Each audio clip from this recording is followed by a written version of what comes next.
Oi, pessoal, tudo bem? Bem-vindos, bem-vindas aí a mais uma prosa com Bertaglia. A prosa que está ficando cada vez mais interessante, cada vez mais fantástica. E o tema de hoje que nós vamos trabalhar é o desafio da capacitação e empregabilidade. Qual o nosso papel? Temos tratado de muitos temas voltados à educação aqui na prosa com Bertaglia. Seguramente, a conexão entre a capacitação e geração de empregos merece a nossa atenção. O ingresso no mercado de trabalho é um dos momentos importantes na vida dos jovens. Contudo, os desafios são enormes. O desemprego atinge taxas alarmantes e, por outro lado, temos os desafios enormes da capacitação. A capacitação se desdobra em duas vertentes: postura, os conhecidos e famosos soft skills, tão comentados ultimamente, e competência técnica. Qualificação técnica, comunicação, talento, engajamento, atitude, valores são palavras que aparecem constantemente no vocabulário organizacional, além do conhecimento tecnológico. Frequentemente, ouvimos a retórica do gargalo de recursos qualificados e, ao mesmo tempo, um PIB em recuperação, mas que não se traduz em redução do desemprego e nem no aumento da renda do trabalhador, de qualquer idade. Vivemos o blackout da mão de obra qualificada e, ao mesmo tempo, com um largo desemprego. Um contrassenso, na verdade, e é um assunto que vale a pena trazer para uma reflexão. E é por isso que eu tenho o privilégio de prosear sobre este tema com o meu amigo Paulo Sérgio Rodrigues. Oi, Paulo, que honra, que orgulho, meu amigo, tê-lo aqui na prosa com Bertaglia. Nós que nos conhecemos já faz um bocado de tempo, pelo menos aí uns 20 anos, né, Paulo? Seja bem-vindo, meu amigo. Ô, Bertaglia, obrigado. Fazem mais de 20 anos, né? No tempo que tu estava na HP ainda. É verdade. Faz um bocado de tempo. Eu estava na SAP e você na HP. Bom, eu que agradeço aí a oportunidade de estar conversando contigo, né? E principalmente sobre um assunto que é um assunto que mexe com todos nós, né? E eu acredito que tem um espaço aí para a gente fazer a nossa lição de casa. Eu espero que com essa conversa aqui a gente consiga ter aí uma pincelada aí de coisas que a gente pode fazer que está ao nosso alcance. Legal, Paulo. Paulo, você estava comentando comigo nos bastidores aqui que tem, inclusive, alguns dados que você leu, né, e que realmente traz uma certa preocupação, e por isso que nós estamos aqui vindo para essa prosa. Queria que você já começasse a navegação aí, contextualizando um pouco desse tema, que é um tema fantástico, é um tema bacana e importante para a gente refletir. Logicamente que nós vamos trazer as nossas ideias, não necessariamente vamos trazer as soluções, mas eu gostaria que você navegasse por isso aí, inclusive com os dados. Ok. Bom, eu acho que são uma série de fatos, né, Bertaglia? O primeiro deles, né, que chama a atenção, né, é o nosso nível de ocupação da mão de obra ativa, que está relativamente abaixo da média mundial, né? E estou pegando os dados de 2019, né, para não ser influenciado pela pandemia, né, onde nós tínhamos 57% de nível de ocupação global, levando em conta todos os países, né, e o Brasil perto de 54%. Tá? Não parece uma grande diferença, mas dá quase 10% a menos. Tá? Dá uma diferença significativa, né? Esse é um dado. Segundo dado também preocupante é com relação à nossa industrialização, porque, queira ou não queira, a indústria de transformação é que tem mais tecnologia, que tem mais valor agregado, que gera empregos mais qualificados. E o país perdeu uma intensidade industrial muito grande nos últimos anos. Hoje, a participação da indústria de transformação na formação do PIB, do Produto Interno Bruto, hoje, ela está semelhante ao que era na década de 50, em torno de 12%, 11%, 12%. Quer dizer, é um número muito baixo. Tá? E, obviamente, isso daí retrata na formação de emprego nessa área, que também é muito baixo. De cada 6 ou 7 empregos, um está na indústria de transformação hoje. Tá? De novo, a indústria de transformação é uma indústria mais qualificada, que gera empregos mais qualificados, melhor remunerados, que geram mais valor, né? E esses empregos aí são essas pessoas que, uma hora, vão acabar migrando para outras áreas. Tá? Eu, por exemplo, na minha época de SAP, quando eu comecei a formar as equipes na SAP, eu peguei um monte de pessoas que vieram da indústria. Precisava de pessoas que conhecessem supply chain, conhecessem manufatura, conhecessem telecom. Desculpa, eu vou pegar essas pessoas aonde? Fomos lá no CNPq, fomos na Philips, fomos numa série de indústrias aí, trouxeram o pessoal de lá. Hoje, você já não tem tanta essa opção. Tá? Eu fui contratar recentemente 2 consultores de Supplier Relationship Management, que é o Ariba, né? E as 2 pessoas que melhor se qualificaram para o trabalho são 2 pessoas oriundas de uma indústria em Manaus. Tá? Por quê? Porque tiveram a oportunidade de trabalhar naquela fábrica durante anos, aprender o negócio e depois desenvolver o lado técnico, né? Enfim, tá? Com uma participação pequena no PIB, com uma participação pequena na geração de empregos.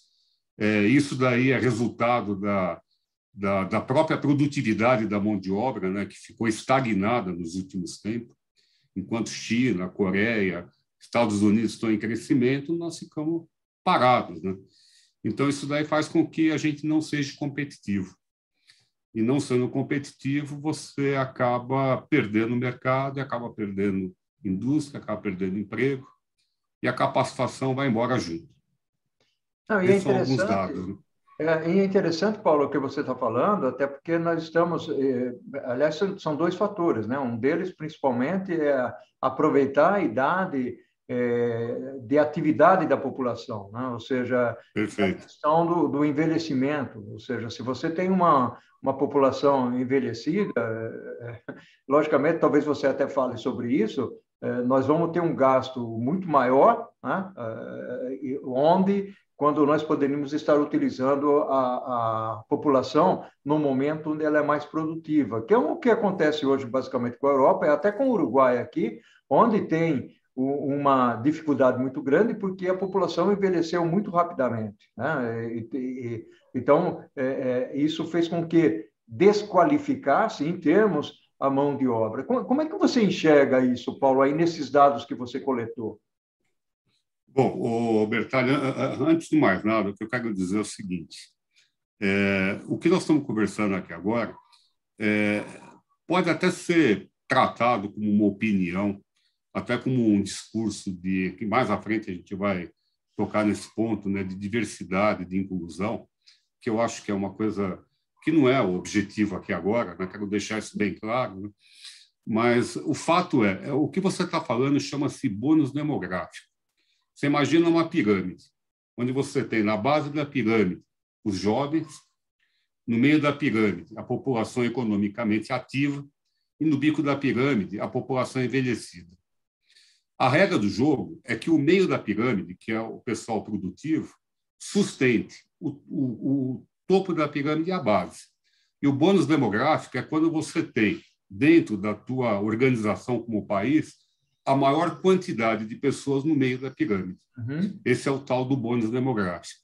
E o que ocorre? O Brasil está atravessando essa fase do bônus demográfico, mas está terminando. Está com questão de mais alguns anos. Até 2030, a gente vai sair dessa fase do bônus demográfico, né? E nós não estamos conseguindo aproveitar esse bônus demográfico para criar uma poupança que permita alimentar a base da pirâmide, que permita sustentar o bico da pirâmide. E pior ainda, né, esse miolo da pirâmide, mais tarde, vai virar o topo da pirâmide. E vão precisar consumir algo que eles não produziram. Ou seja, vamos ter problemas com a previdência social, seguramente, maior do que já é hoje. E aí, Paulo, quando você faz essa leitura e essa na realidade, é baseado em dados, né? Como é que você faz a conexão da empresa com a universidade? E exatamente o título aqui do tema, né? Que é o grande desafio que nós estamos vivendo, que é a capacitação e a empregabilidade, né? Ou seja, aparentemente as organizações estão exigindo coisas que a universidade não está preparando. Como é que você enxerga isso? Bom, Bertalha, até como professor, como você também é, né, a gente sabe, né, que o nível educacional do país como um todo tem caído nos últimos anos. Não é de agora, é de muito tempo. Né? Bom, mas alguma coisa tem que ser feita. Esperar alguma mudança nesse sentido, eu acho que não faz muito sentido, tá? Pelo menos a curto médio prazo. Né? Agora, o que ocorre? O que ocorre hoje é que as pessoas estão sendo formadas, bem ou mal, mas estão sendo formadas, com apoio de FIES, com apoio de bolsa, via escola pública, enfim, com todos os mecanismos aí disponíveis, né? Mas você tem um indicador que é dramático, né? Em torno de um quarto dessa população não tem emprego, tá? Não entra no mercado de trabalho. Tá? E como é que você vai transformar isso daí? Como é que você vai... Nós precisamos criar mecanismos de integrar a empresa com a escola, como era antigamente. Eu falo muito da indústria de transformação, Bertalho, porque a indústria de transformação ela tinha isso daí como característica. Tá? Eu sou um exemplo disso. Tá? Eu falo, né, o que eu estou falando aqui não é uma opinião em cima do nada, mas é uma opinião de quem viveu essa situação, de quem vive a situação há mais de 40 anos, que fez vários trabalhos de pesquisa em cima disso, inclusive a minha tese de mestrado foi em cima disso. E eu, por exemplo, cito o meu exemplo pessoal. Eu, quando tinha 15 anos de idade, era cultura, na época, da classe média para baixo, era a cultura que o cara tinha que trabalhar. Tá? Porque não fazia sentido você fazer um colégio de manhã e ficar o resto do dia olhando para a televisão, tá? Ou brincando de carrinho de rolemã na rua. Tá? Você tinha que fazer alguma coisa útil. Tá? Então, eu fui lá fazer a minha parte, fui procurar um emprego. Fui numa agência de emprego perto de casa, e aí o cara da agência me contratou para trabalhar para ele, para a própria agência de emprego. E foi interessante, porque o meu primeiro trabalho foi fazer uma captação de vagas numa empresa metalúrgica. Eu fui na empresa metalúrgica e consegui fazer uma captação de 40 vagas. Fiquei feliz da vida. Falei, pô, primeiro trabalho foi lá conseguir captar 40 vagas, né? Trouxe aquela demanda para dentro do escritório. Para minha surpresa, quantos candidatos nós tínhamos para suprir aquela demanda? Nada. Fizemos uma campanha intensiva de propaganda, disseminação das vagas, nada. Ou seja, não aconteceu nada porque não tinha aquela mão de obra. O cara me deu aquelas 40 vagas, o cara falou, cara, quem sabe esse doido aí, ou esse coitado aí, consiga fazer alguma coisa. Né? Eu, com 15 anos de idade, sem experiência nenhuma, acreditei que havia o Papai Noel. Tá? Falei, pô, não tem Papai Noel. E algum tempo depois, quando eu entrei na indústria metalúrgica, já como trainee técnico mecânico, eu tinha entrado na Escola Técnica Federal de São Paulo, né, para fazer o curso de mecânica, e fui contratado como trainee. Você vê, né? A empresa tinha a cultura, né? Tinha o processo de contratar uma pessoa no primeiro ano do colégio técnico como trainee, para dar para ele a habilidade que ele tinha na escola, na prática, e ter, depois de 4 anos, que é o tempo do colégio, ter um técnico formado. Né? E eu entrei nessa empresa e encontrei o que lá dentro? Além dessa minha própria situação como trainee, encontrei uma empresa que contrata os jovens para colocar no Senai, para aprender tornearia, fresamento, retífica, máquina de eletroerosão, sei lá, qualquer coisa que valha, né? Porque não tem essas pessoas. Então, ela contratava o moleque, colocava no Senai, fazia aquele treinamento e depois trazia aquela pessoa para dentro de casa. Tá? E essas pessoas aí, elas eu falo, elas mordiam um negócio que nem um pitbull, cara, porque o cara tem garra, tá? Porque são pessoas de baixa renda que acreditam na capacitação como uma forma de transformação, tá? Tem o desafio, né? Como verdade, né? E, enfim, vão atrás, tá? Isso era comum, se fazia isso daí com frequência, né? Hoje, você olha, estava vendo uma matéria, acho que ontem, antes de ontem, no UOL, a quantidade de vagas que tem nas empresas, a Natura, empresa A, empresa B, um monte de vagas. Você olha aquilo lá e fala assim, aonde que estão essas pessoas? Elas não existem. Tá? Elas não existem. E pior, com 15 milhões de desempregados. Tá? Como é que pode? Você tem 15 milhões de empregados e não tem gente para contratar. As empresas estão sacrificando o seu crescimento ou colocando em risco o seu crescimento por falta de gente qualificada. Tem algo muito errado nisso. Concorda. Paulo, você está entrando numa seara aí que é muito bacana e eu gostaria de desenvolver essa parte exatamente no segundo tópico da nossa conversa. Pode ser? Vamos fazer isso? Pode, com certeza. Vamos tomar uma água. É isso aí. Meu amigo Paulo, essa prosa está fantástica, meu caro, bacana mesmo. É uma prosa para reflexão. Você tem contado aí algumas histórias com H, que são coisas que nós vivenciamos e vivemos nas nossas vidas. E agora eu queria entrar numa seara, Paulo, bastante interessante, que é a seara da capacitação. E antes disso, antes até de entrar, né, em falar de capacitação, das posturas institucionais, que você já falou alguma coisa na relação indústria, empresa e universidade, por exemplo, eu me recordo que você havia falado sobre uns 4 quadrantes, né, das pessoas que se fixam no conhecimento. Então, eu queria que você comentasse um pouquinho. E aquela parábola dos japoneses que você costumava comentar, eu achava muito bacana isso também. Então, vamos pegar esses 2 itens aí para a gente explorar aqui essa segunda parte. Paulo? Perfeito. Bom, só para contextualizar a tua pergunta, né, a resposta à tua pergunta, a ideia é que o desafio forja o vencedor. Tá? Essa é a ideia.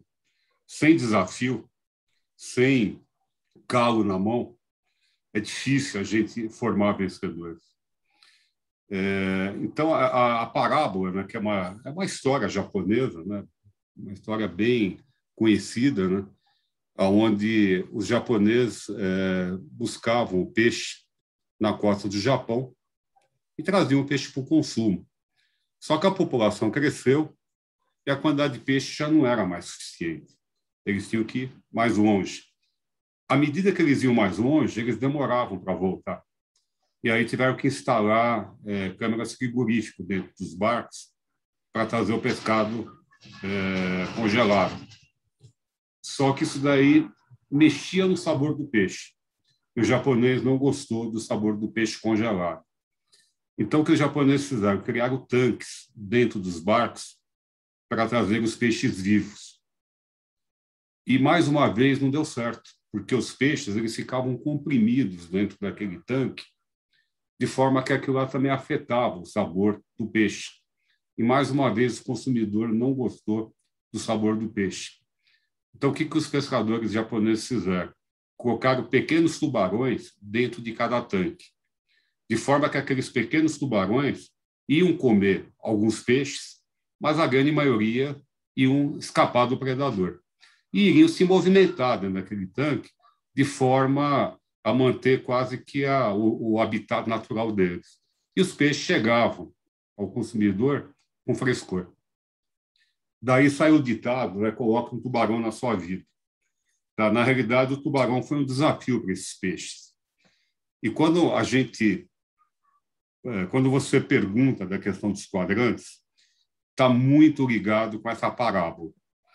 Por que razão? Porque nós estamos falando de um país com 15 milhões de desempregados, nós estamos falando de uma situação onde as empresas têm dificuldade de contratar mão de obra qualificada, Mas tem uma terceira dimensão aí que a gente não falou ainda, que não adianta também mais ter só a pessoa qualificada. Essa pessoa tem que estar qualificada, tem que estar preparada para se inserir num universo, num mundo, onde aquilo que ela sabe pode valer para hoje, para amanhã, mas para depois da manhã pode não valer mais. Tá? Então, hoje, nós gastamos uma energia enorme contratando pessoas pelas suas habilidades, sendo que essas habilidades estão em transformação. E amanhã essas habilidades podem não ser mais verdade. E se as pessoas que têm essa capacidade hoje não tiverem a capacidade de aprender, se desenvolver, amanhã vão virar também mais um contingente dentro desse universo de pessoas não capacitadas. E aí vem a questão dos quadrantes. Os quadrantes, eles ilustram bem essa situação, né? Só recuperando um pouco a história desses quadrantes, na década de 80, década de 70 e 80, quando nós começamos o careca aqui, os cabelos brancos é por causa disso, né? A idade, não dá para esconder a idade, né? Mas a década de 70 e 80, quando nós tivemos efetivamente no Brasil a tal da indústria 3.0, a automação, a robotização, eu participei ativamente desse processo, né, pela empresa que eu trabalhava, e nós criamos um grupo de algumas empresas para conjuntamente, porque nada você consegue fazer sozinho, você tem que fazer em cooperação. Uma outra coisa que a gente aprendeu muito ao longo desse tempo, né, cooperar, né? Então, foi montado um grupo de cooperação com várias empresas, eram 5 ou 6 empresas, né, de ponta, para implantar o diabo do CAD/CAM no Brasil. Por que implantar o CAD/CAM? Porque nem o cara que vendia o CAD/CAM sabia como é que funcionava aquele negócio. Tá? Então, o cara aprendia junto com a gente, o cara que estava vendendo o software, né? Tinha que aprender, tem que desbravar aquele treco lá, né? As máquinas com comando numérico, tudo parada dentro da fábrica, não tinha programa para abastecer essas máquinas, com todo um CAD/CAM instalado, com toda uma rede DNC instalada, né? E a coisa não fluía, né? E não foi fácil vencer esse desafio. E aí, quando estava nesse grupo, né, o diretor de engenharia de uma das empresas que fazia parte desse grupo, um engenheiro italiano, ele chegou para mim e falou o seguinte: cara, vem aqui. Pegou uma folha de papel, desenhou 4 quadrantes e falou assim: você tem que aprender a enxergar as pessoas dentro desses quadrantes. Aqui, ó, nesse primeiro quadrante aqui, ó, tem as pessoas que sabem e querem aprender. Tem esse outro quadrante aqui de baixo, que são as pessoas que não sabem, mas querem aprender. Aqui do lado esquerdo, você tem esse quadrante, que são as pessoas que sabem e não querem aprender. E no último aqui, você tem as pessoas que não sabem e nem querem aprender. A partir do momento que você olhar e enxergar em cada pessoa aonde que ela se enquadra, você vai resolver o seu problema. Tá? Nós vamos resolver o nosso problema, porque nós precisamos de pessoas que sabem, mas essas pessoas têm que saber mais do que elas estão sabendo hoje. Elas têm que desbravar uma nova tecnologia. Se elas estão acomodadas no que elas fazem hoje, esquece. De repente, nós temos que dar oportunidade para aquele que não sabe nada, mas tem uma vontade danada de aprender. Tá? Então, tem que saber jogar com esses quadrantes. Né? Pegar aqueles caras que estão naquele quadrante de quem sabe, mas quer aprender, e pegar aqueles que não sabem e querem aprender, grudar nesses caras aí e criar uma alavanca. Né? E agora, aquele que sabe e não quer aprender, infelizmente, extrair o conhecimento existente e foi igual a Red, fazer o quê? Tá? Não tem muito o que fazer. Mas era a forma que a gente encontrava para conseguir administrar uma situação onde nós estamos em transformação. Saímos de uma prancheta para fazer um desenho num CAD e saindo de um turno de uma máquina operacional para uma máquina a comando numérico, que um programa executava toda a atividade da máquina. Né? Então, era uma transformação que tinha para o requerimento capacidade, tá? que algumas pessoas tinham, né? E principalmente transformar essa capacidade num novo modelo de trabalho. Interessante, Paulo, até porque uma das coisas que nós perseguimos hoje e se percebe claramente é que, muitas vezes, as pessoas estão muito mais preocupadas em conseguir diplomas ou certificados. Essa que é a grande verdade, né? Ou seja, esses quadrantes que você está colocando, principalmente o quadrante do cara que sabe e quer aprender, ou não sabe e quer aprender, né? Ele tem uma cenourinha, né? Que é a vontade de crescer, de se promover, de sair vitorioso, de ser vencedor, que é aquilo que você falou inicialmente, né? E tem um outro lado que muitas vezes a pessoa não sabe, nem quer saber, mas ele está em busca de um certificado, então para ele ser medíocre, né, tirar uma nota mediana para conseguir um certificado, um diploma, para ele é o suficiente, e ele não vai. E aí tem uma expressão que eu gosto muito, Paulo, que é como é que a gente se destaca no meio da multidão. Esse se destacar no meio da multidão está muito alinhado com o que você está falando, né? E aí tem uma outra linha de raciocínio que você também trouxe, que é a história da conexão da instituição educacional com a indústria, com a empresa, que a gente vê pouco no Brasil hoje. Uma ou outra, principalmente grandes instituições universitárias públicas com algumas empresas. Mas nós precisamos muito mais do que isso. Eu me recordo que, em uma época que eu trabalhei na Unilever, você viajava para a Inglaterra, tinha muito essa conexão empresa-indústria, como tem nos Estados Unidos hoje, né? Então, como é que você enxerga isso, Paulo? Porque essa é uma necessidade, né? E a vontade também das pessoas quererem se realizar e se destacar na multidão. Eu pediria para você destrinchar um pouco esse lado do destacar na multidão aí. Perfeito. Bom, a resposta é complexa, tá?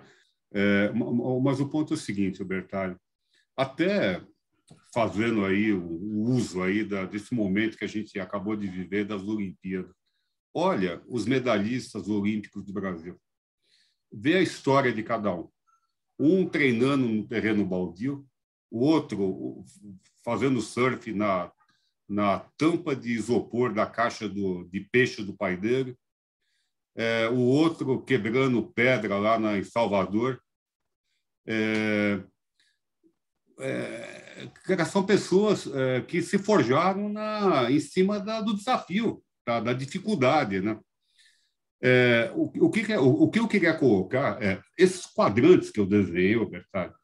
Se você fizer uma análise mais profunda no que você classificou em cada um desses quadrantes, infelizmente, tá, você vai chegar à conclusão, não é uma regra, tá? Toda regra tem exceção, né? Mas a grande maioria que se enquadra tanto no quadrante de quem sabe e não quer aprender, e de quem não sabe e também não quer aprender, são as pessoas que não viveram desafios na vida. Tá? São pessoas que tiveram tudo de mão beijada. Tá? São as pessoas que a gente chama de mimadas. Tá? Então, infelizmente, essas pessoas que nós somos culpados, nós como pai, fizemos isso. Eu me lembro, quando eu dava aula numa universidade particular, de engenharia, né? O cara chegou para mim e falou para mim que eu dava aula porque eu precisava ganhar dinheiro para sobreviver, um aluno. Não era o caso, tá? Eu dava aula porque eu gostava, tá? Porque a gente ganhava, era muito pouco, tá? Mas falei, ok, sim, eu dou aula porque eu preciso trabalhar para sobreviver. E você? Está fazendo engenharia por quê? Porque na minha família, cultura, todo mundo ser engenheiro. É tradição, não cultura. Não vamos usar o termo cultura, que é errado. É tradição todos serem engenheiro. Eu falei, poxa vida, mas para isso não precisa fazer todo esse esforço, cara. Entra aqui, volta daqui 5 anos, pega o diploma, cola na parede e acabou. Tá? Não precisa vir aqui atrapalhar ninguém.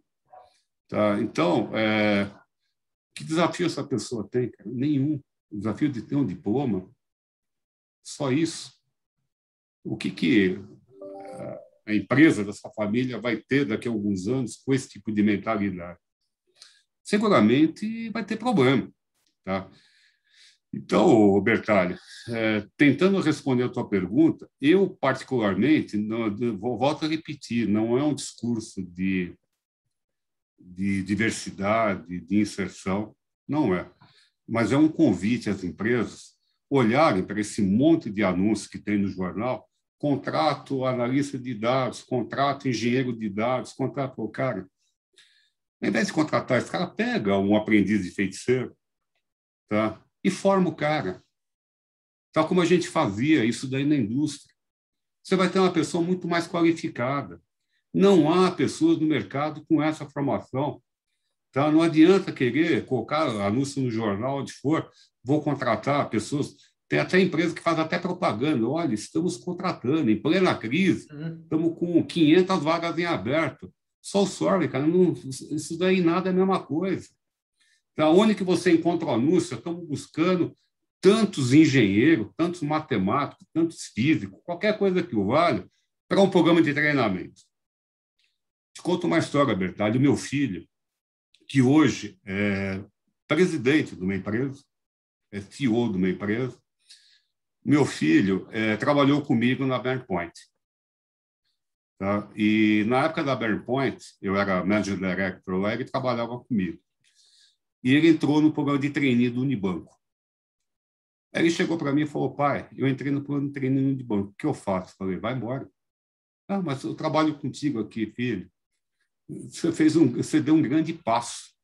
Ter entrado no plano de trainee no Unibanco sem falar comigo. Melhor coisa que você fez. Tá, mas você está falando sério? Estou mais sério do que nunca. Você tem que caminhar com as suas próprias pernas. Vai embora. Cara, o programa Trainee no Unibanco era um programa coordenado diretamente pelo Armínio Fraga e pelo Pedro Malan, que era um programa fantástico, cara. Estava com treinamento, sabe, formando aquela turma, eram 40 ou 50 trainees, né?